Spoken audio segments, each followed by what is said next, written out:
So of all the ways we've covered today that you could potentially break your tractor, if you pay attention to any of them and learn anything, it's this one right here.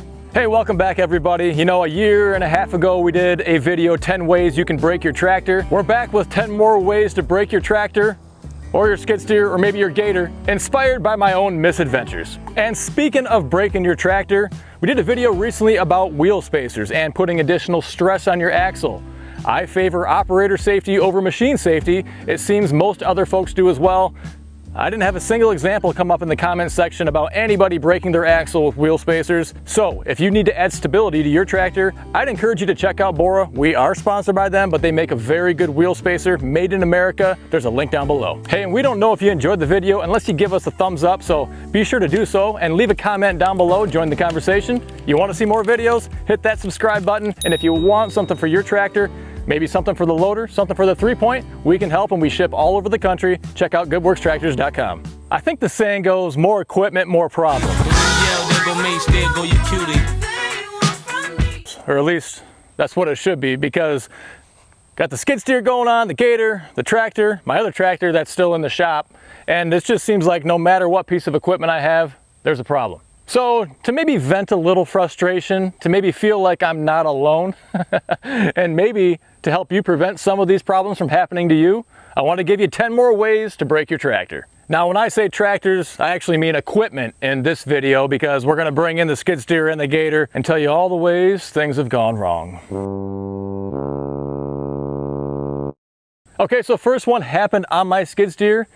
I think there's a chance that it could happen with the right piece of equipment on a tractor too. I had my mulcher head hooked up to this and let it sit out here for a few days after I was done using it, and came back and hopped in the skid steer and turned it on just fine.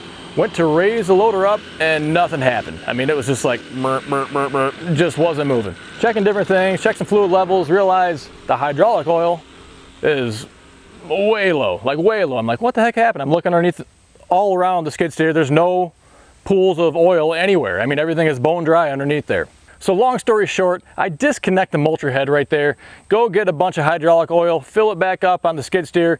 Loader's working just fine at that point. Then I get to work on the mulcher head, break open the side case, and I see there's just a bunch of oil in there. I blew a seal on the hydraulic motor, and since it was hooked up to my skid steer, it just drained. And maybe it's just because it was gravity and whatever else, but it just drained fluid. I don't even know how many gallons of fluid right out of that hydraulic motor, right underneath and into the ground. I guess I learned something new that day, was a new way to drain the hydraulic oil out of your piece of equipment.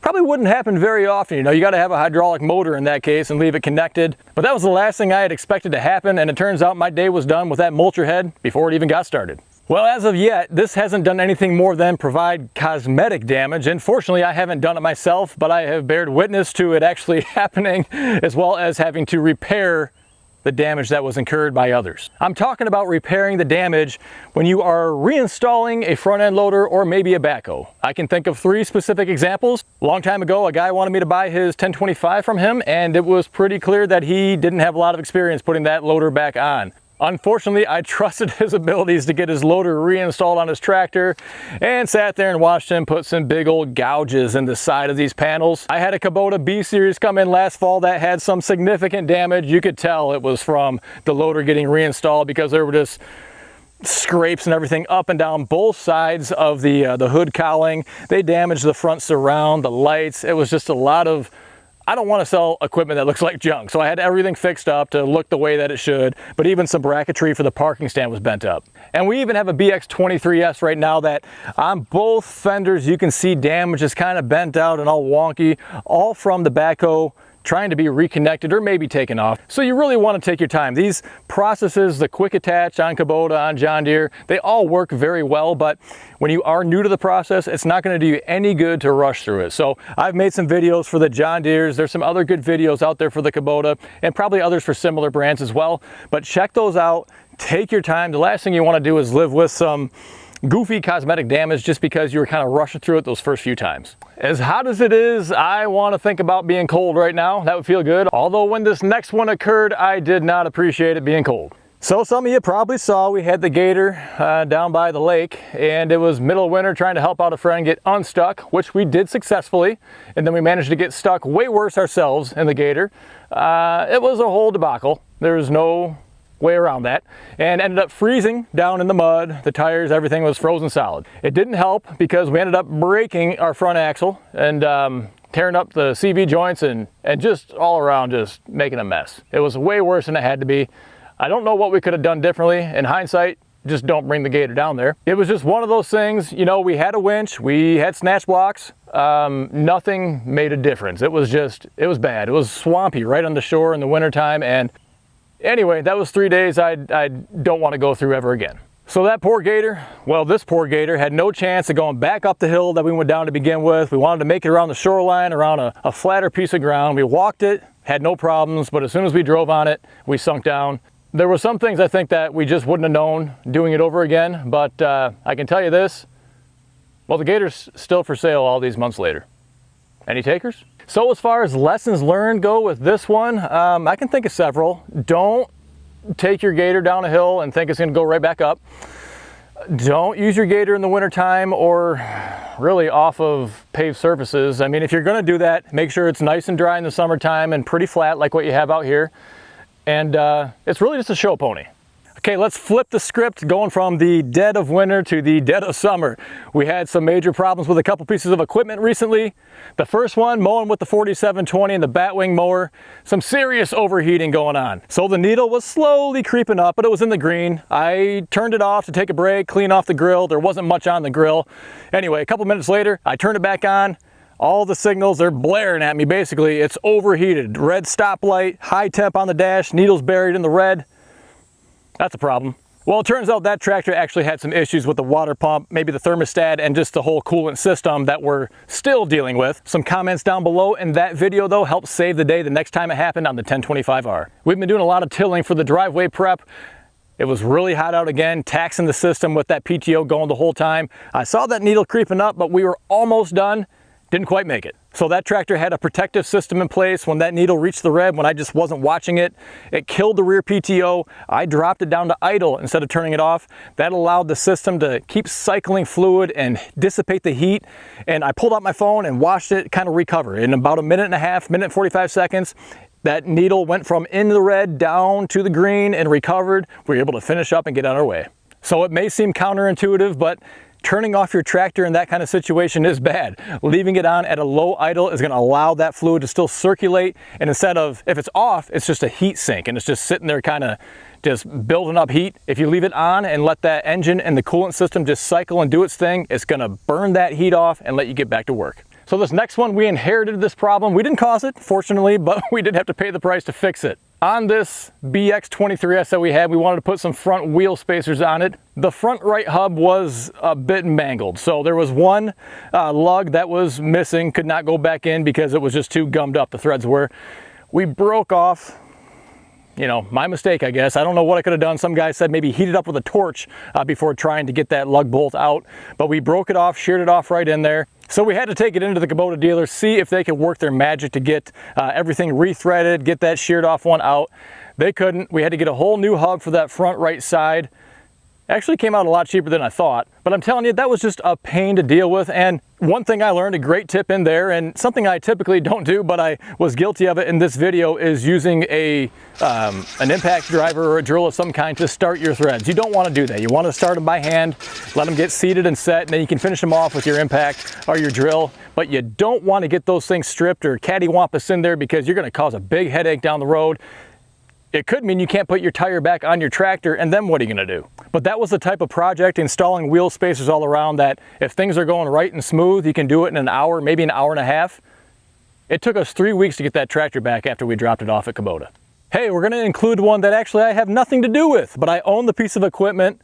I watched the videos of it happening to somebody else. Oh, PTO issues, aren't they fun to deal with? So, a couple things going on with these. We're standing by a Rhino TS10. This is my TS10.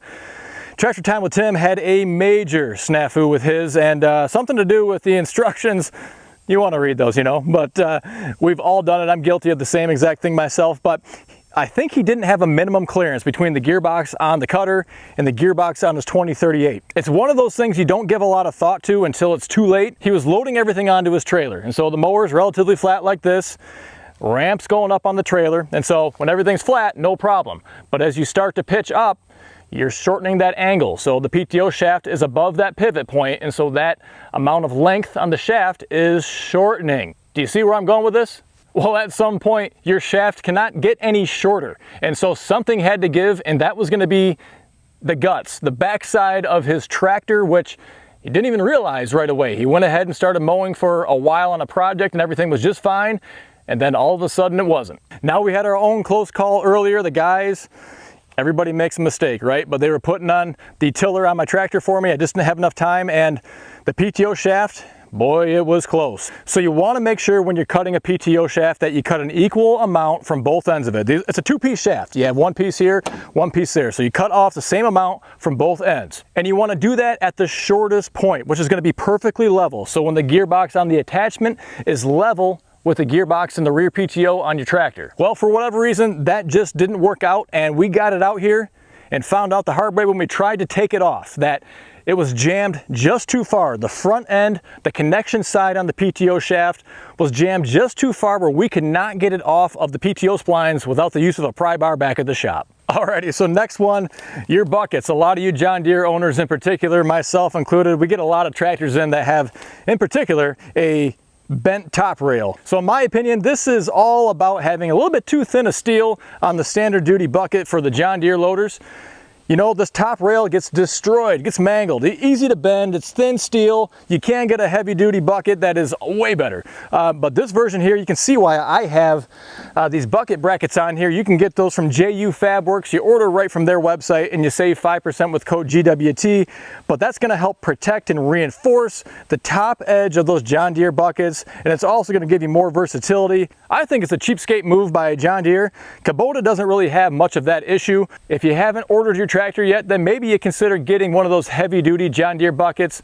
Or if your bucket's too far gone, we do sell HLA buckets as well. Even though they're standard duty, they're quite similar to the John Deere heavy duty bucket, and we can ship all over the country. Well, this one's a pretty big deal for everybody and something that you do not want to make the mistake of having happen, and that is tipping over your tractor. I've covered it a whole lot, but ballast weight is very important.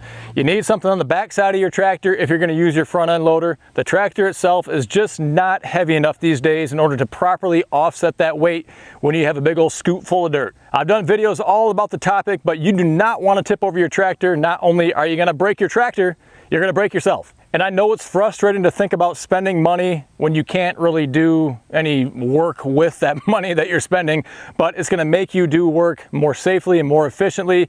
Get a ballast box, maybe put liquid ballast like I have inside the tires. We came out with this weight bracket. They're actually the first batch of 100 are coming very soon. Gonna have a weight bracket and suitcase weights, a whole bundle that we can ship right to your house. It's just simply too important. If you can afford a tractor, then you can afford the ballast weight to be set up safely. And so that's gonna help you front to back, really evening out that weight proportion. Now these tractors are pretty long and narrow too, so we've installed wheel spacers on here. You may want to look into that to widen your footprint. The smaller subcompacts, you can actually get a dual wheel setup that's going to make it a lot more stable. Or at the very least, most of these wheels are going to be reversible. They're going to have an offset center plate, so it's not right in the middle. If you slash this, the width of the tire, the width of the wheel, it's not going to be perfectly in the middle. It's going to be offset to one side or the other, so you can have a narrow and a wide position for your wheelbase. So by doing so, you can change the width of your tractor to be a little bit narrower if needed, or a decent amount wider. So of all the ways we've covered today that you could potentially break your tractor, if you pay attention to any of them and learn anything, it's this one right here. So while the 4720 was out here overheating a couple weeks ago, we noticed it also had just a gigantic thorn in the tire as well. I couldn't bring myself to pull it out. I didn't want, just in case it went all the way through, all that liquid ballast to come flying out. So I left it in there for now. Figured we'll deal with that if it hasn't already worked its way out after we get it back up and running. A couple months ago, we were in at Meekoff Tire, and Adam there was helping us out install some wheel spacers, and we were just talking tractor tires and problems and whatnot. And one of the most common problems that he has come up are going to be especially front tire issues with thorns and sticks and other things, because They're not all that thick. What are they? I think they're 4-ply. And Adam mentioned, I don't remember if he had a quantity or not, but he said on a weekly basis he has more than one that come in with the front tires needing repairs due to thorns and sticks and everything else. So I subscribed to the channel Hometown Acres. He does a really good job over there. He did a video a little while back on a plug kit. I would suggest you guys keep one with you at all times so that if you do get a flat tire or a low air pressure situation, you can get that plug, get it pumped back up, and get back to work. This last one is just one of those gremlins that you just want to avoid at all costs. And when I had a 330G right before the 333, it came from a snow removal outfit, okay? So they had a couple seasons on it. It only had about 200 hours. And when we got it, shortly after is when the problem started. And I hate electrical issues, and basically the machine just wouldn't turn on. It would just do nothing, or it would run for a little while and then turn off. And we had the tech out 3 or 4 different times, new battery, you know, fuse this, rewiring this, whatever. It was all sorts of stuff. Ended up having to take it in, and mind you, it's very inconvenient to have a piece of equipment that's down over and over and over. So when it was all said and done, it was about $3,000 to get everything corrected. None of that was covered under the warranty. So while the machine did have manufacturer's warranty, it doesn't cover corrosion. And so I'd urge you, if you have to use your equipment in a corrosive environment, you know, if you have to use it in salt in the wintertime, if you can't get in there midwinter to clean it all out, make sure it's the first thing you do when spring comes around. Otherwise, once these corrosion problems start, it's almost impossible to get rid of them. Well, that's gonna wrap up 10 more ways to break your tractor. This is the 2nd edition. I really hope there's not a 3rd. I wanna thank you so much for stopping by. If you did enjoy the video, we'd love to get a thumbs up from you and leave a comment down below. Subscribe to see more, and if you're looking for something for your tractor, check out goodworkstractors.com. So thanks for watching, and until next